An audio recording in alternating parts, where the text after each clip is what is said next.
saying unjustifiable cause or whatever they scream. What's your response to theirs? The law has changed and evolved as our nation has confronted terrorism, as we try to get comfortable with hampering liberties, so to say, and trying to make sure that we find these guys and their insidious methods of operations. We need to draw the lens back, if you would, on a greater landscape. The fact is that our laws have changed because we've seen through the years terrorists, clerics, diplomats, students who have rooted themselves on U.S. soil under visa statuses and otherwise in ways that our founding fathers never contemplated. Let me give Joe a chance. So in that sense, the Constitution is outdated, Joe? Well, David, that's where the tension is here. I mean, look, you have a situation where we all want to be safe and we want to protect ourselves as best as possible. But, you know, in situations like this, the pendulum always seems to swing too far and then sort of work its way back to some people, but I guarantee, Joe, if there's another terror attack, people will say the pendulum didn't swing far enough. Well, you know what? I mean, there are people who are terrorists, who are people who just want to kill us and harm us in any way they can, whatever the cost may be. And certainly, you know, trying to weed out those people and root them out with, you know, using the laws is a good thing. No one's suggesting it's not. I'm a former prosecutor. I have children. I mean, I want us to be safe.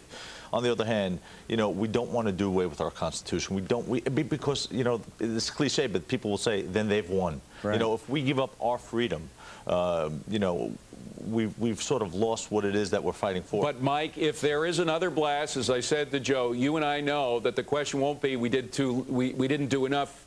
The question will be, why didn't we do more? Why didn't we have even a stronger Patriot Act? I think that this is a balancing act, much like my colleague. I believe that ultimately we have to help law enforcement assess our vulnerability, but do it in a way that does not challenge any of the liberties that we are founded on and are fighting in both Afghanistan and Iraq. The fact is, I just returned from a mayor's conference in Israel.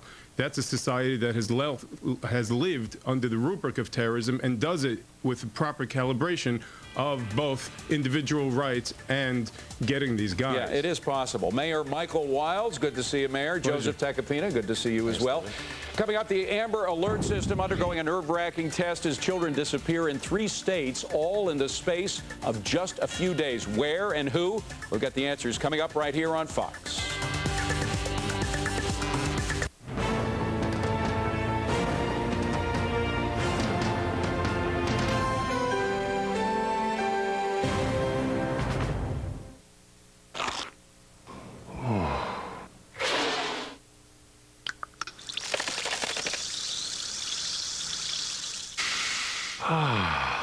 Break up the full feeling of indigestion and pain with Alka-Seltzer. Need fast cash to consolidate bills or pay off credit cards? Call or log on to Ditech.com and apply for a home equity loan.